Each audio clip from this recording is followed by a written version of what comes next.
Amendola. I am the Vice President of Member Experience for M2N, and I am here with Jill Lehman. And we are excited to talk to you today about how to get the most out of your relationship with HR. Jill is our resident expert of all things HR, and it's a real pleasure to have her here with us today and to help us talk through some of the ways that HR can be your partner in your career and your journey throughout your experiences in your different positions. So for those who are new to M2N and to our organization, M2N is an organization that is dedicated to building an inclusive workplace.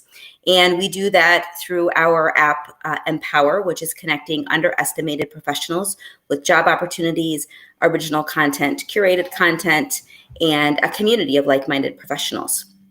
We use the term underestimated with purpose, in that what we believe and are aligned to is that there are many, many professionals that are in the workforce that for different systemic reasons have been underestimated and have lots of skills and values to offer to a workplace.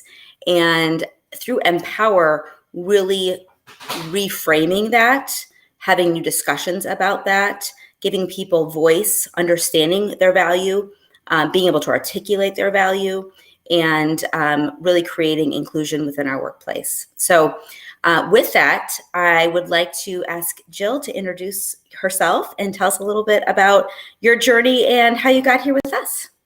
Sure. Well, thank you for going through that. And I love that you use words with purpose. And it really fits into everything that the Minority Moves Network is doing. And I'm just thrilled to be a part of it and thrilled to talk to your audience today on all things HR and be your HR insider for everyone who joins us throughout this journey and having access to all the services that you provide and hopefully what I can bring to the table to support from an HR standpoint. So my journey is a lengthy one, so I will keep it short and sweet for the group. I have spent my career, started in operations out of, the college setting, and then took a rotational assignment in HR. And here we are all these years later. I'm still in that rotational assignment. And I've done everything from being a VP of HR and a CHRO in global, publicly held Fortune 100 companies, all the way to privately held technology and everything in between, industries such as retail, consumer products, on the manufacturing side, on the commercial side, medical device into technology. So I always say turkeys to technology and everything in between. Perfect. That's why you are our HR insider, because who would know more about the HR industry than you? So yeah, looking forward to the conversation. So let's do it. Yeah. So as we get started, Jill, talk a little bit about how HR has evolved, your experience with HR has evolved over time, and how that is connecting to the work of M2N and the focus on building a more inclusive workforce. Oh gosh, that's a lot all at once, but so I'll take it a little bit at a time. So the role of HR is evolving. In fact, that is the name of my consulting practice, is Evolve HR, because that's really when I think of the future holds for the function. And when we get into not just 2023, but 2023 and beyond, it's going to look different than it did last year, that it even looks today. The pandemic has changed so many things. The nature of work and how work is done, not only from where it takes place, but moving from a lot of the more physical capacities of work to the more intellectual property capital of work, I think is just changing the dynamic for the function and altogether. It's also a broad function when you think about everything that falls under the HR hat.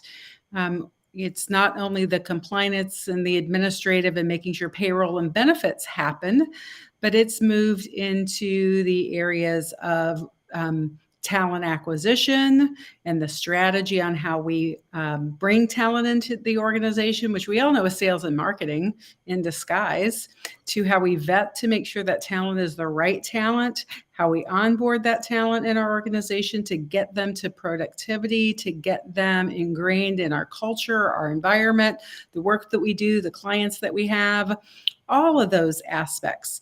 And then there's the whole additional training and development to how do we help them grow their careers, to be confident in the roles that they have, want to be part of the organization for a long time and tenure, to, the whole other areas of the employee life cycle that go in the compensation, the total rewards aspect of it. And the list goes on. Then you even hit the strategy component. So it's a mighty role that our HR professionals wear today. And it's going to involve the technology piece is so critical these days. HR is a function that is usually, in a smaller organization, one or two individuals. In a larger organization, it could be many, but technology enablement is going to be critical.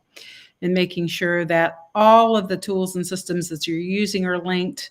Messaging is going to be critical. And how do we get messaging out to, our workforce and all the different ways they're working and how they're working? How does that all come together with the technology that we enable? It's going to be things like keeping them engaged in the different environments. And what does that whole ecosystem of work look like? And that's not only the work that they do, but where they do the work, how they do the work, all of the tools and resources, and even what I call the visuals around, making it inclusive and everything that we need to be successful. The other piece is what I think is new and unique too is going to be more the skills development piece. And we're going to talk a lot about that, I think, in some of the other questions that you have. Is the way we are going to find talent is going to be so different than the way we've traditionally done it today. So I'm excited to broach that topic here in a second. Excellent. So I do want to follow that thread. Before we do that, you said something in your answer that I didn't have prepared beforehand, but I think it's a really key component to attracting talent. And you talked about, attracting talent is also about sales and marketing in disguise. So for those who are watching that may be leaders or with a company, talk a little bit about that. What are some of the key components that you see as being relevant and resonating with people who are looking for new jobs when we talk about that piece of HR attracting candidates through this branding and marketing of their company? Yeah. And I learned this early on from working around sales and marketing leaders, supporting commercial side of the business, that, the way we go about looking for talent in our organizations isn't just the traditional job postings that we do or the job descriptions that we have or maybe the networking that we do to find talent. I mean, we really have to do it with purpose, just like we do it with purpose when we're selling our products and our services.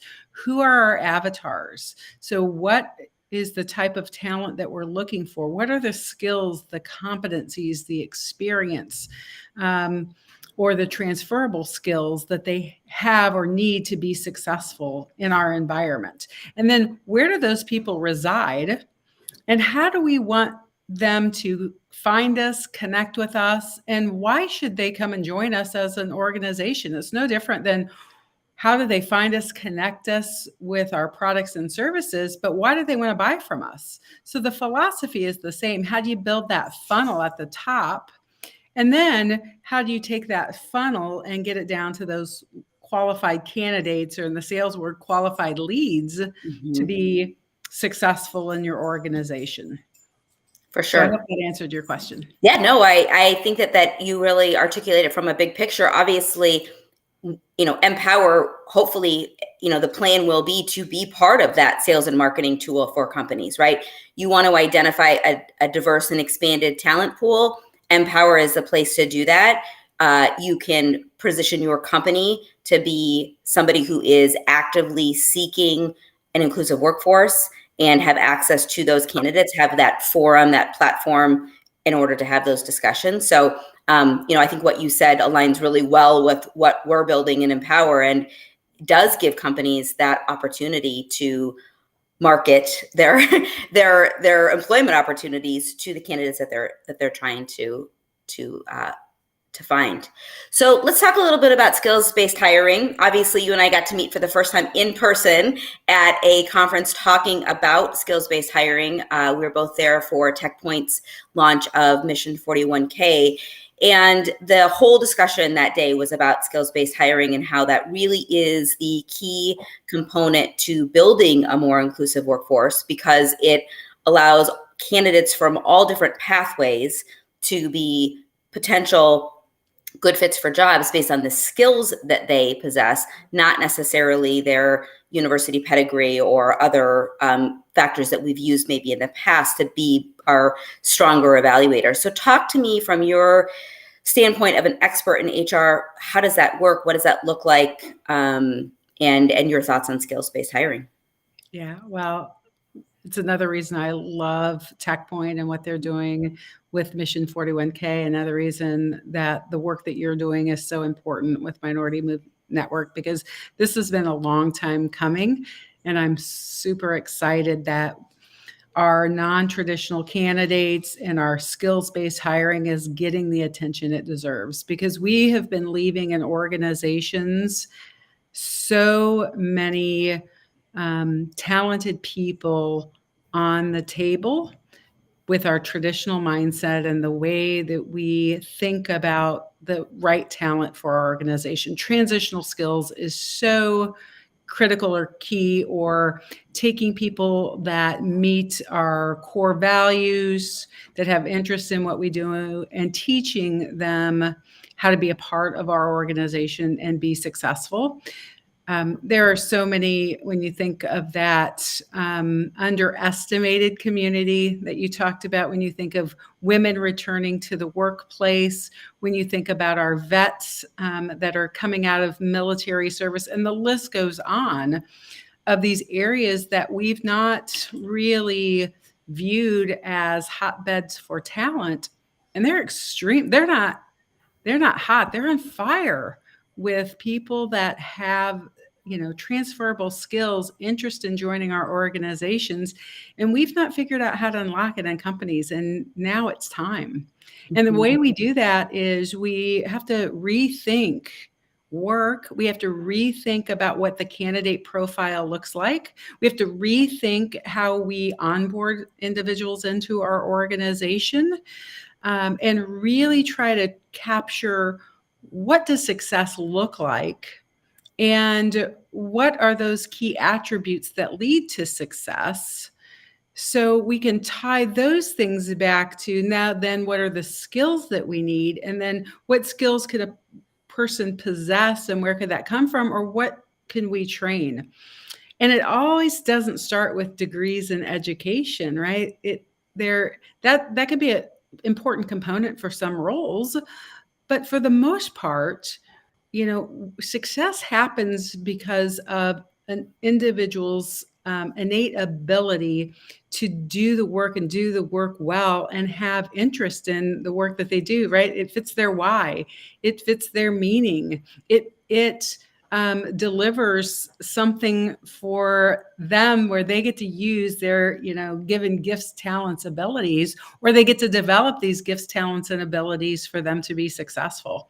And that's how we have to start thinking about things, and partnering with organizations like Minority Moves Network, like community colleges, like coding academies, other veterans organizations, other organizations that can unlock these resources to you to fit these jobs.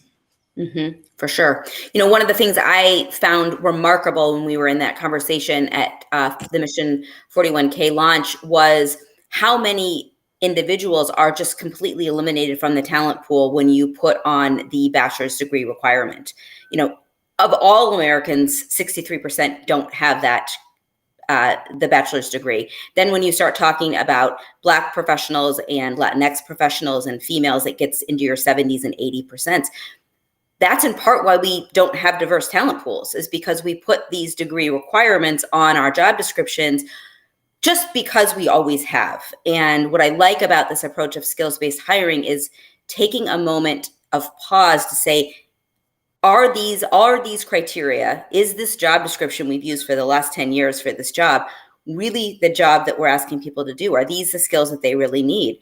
And then also just looking at the data that is saying that what is most predictive of people's success in work is not where they went to college or their ability to complete college. Again, that can be really important for some roles, and not to devalue that, but it doesn't have to be the only criteria for success in the workplace. And I like that we're, as you said, exploring those conversations more, because without really looking at the systems that we are all a part of and looking at how those systems can eliminate and or create barriers for our underestimated professionals, we cannot move the needle.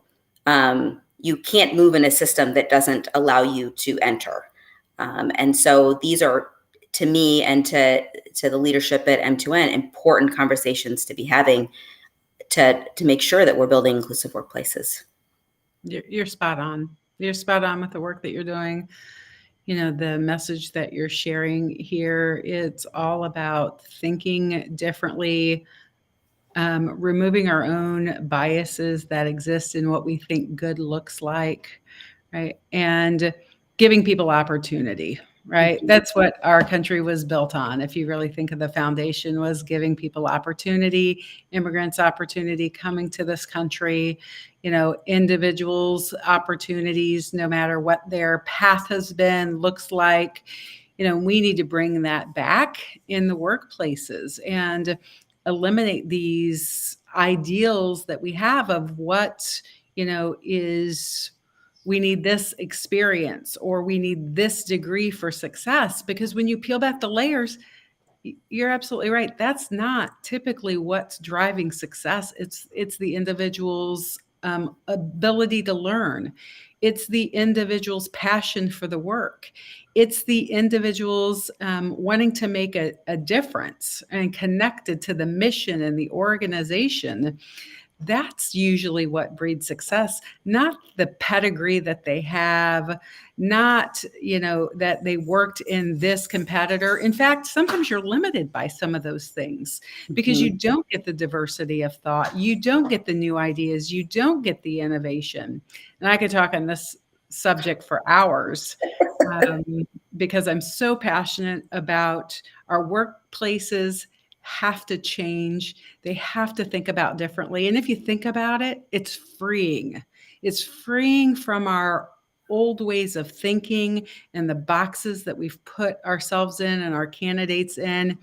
It opens us up to so much more than being stuck in the same boxes, doing the same things we've been doing for the last couple of decades, because it's not going to get us where we need to go. And the companies that stay there aren't going to get where they need to go. Mm-hmm. So again, you can see my passion on this. For sure. We could probably be here for the rest of the afternoon. As we are wrapping up, one of the things, we talk a lot about in an organization is about trust, and that to rethink systems and rethink the way that people approach building their workplaces, it does require trust. It can't just happen with lots of candidates or skills-based hiring. All of those things are layered, but it's about underestimated professionals trusting that, we use our organization as an example here, but trusting that we're building a network and a community that is truly supporting, respecting, and celebrating them. It's about, organizations trusting that the candidates that they are identifying through a skills-based hiring process are the right candidates for the right roles, and that they trust that their old ways of doing things may be limiting versus comfortable. So, we've talked a lot about how corporations can maybe adjust the way they're approaching it and thinking about it. From a candidate standpoint, an individual standpoint, what are the things that you see in your work that really would be advice or direction that you would give to an individual, right? They're recognizing this. They're sitting in their seat, nodding their head saying, yeah, if only we could use skills-based hiring, I think I would do much better. What do we do in the meantime until corporations start to hear this message and start adjusting? What do you say to that person, sitting, listening to this as an individual? And, what would be some of the steps you might encourage them to take or look at? Sure. Because these are systems, right? These will evolve over time. They're going to take some time. So my advice to that job seeker that's out there is don't give up, right? Don't give up. Your opportunity is out there. Your organization is out there. It just might take you a while to find it. Do your due diligence too. Research companies that are doing this well. Interview the company as much as they're interviewing you to make sure that they are using skill-based hiring. And even if they say they are, ask and inquire into those proof points or those proof points of how they're changing their companies to add more thought around diversity, equity, and inclusion. Proof points matters. Companies say a lot of things, right? They put a lot of words on the wall. They put a lot of messaging out there, sales, marketing. Our job as job seekers is to look for the proof points that those things exist or those things are being built, right? A lot of companies are just building them, which is okay. This is okay, right? They're in the infancy stages. So maybe that's where they're at, and that's not a bad thing. But vet those companies to really ask for the proof points that these things exist or are being built. I think that's critical. Interview them as much as they're interviewing you from that perspective.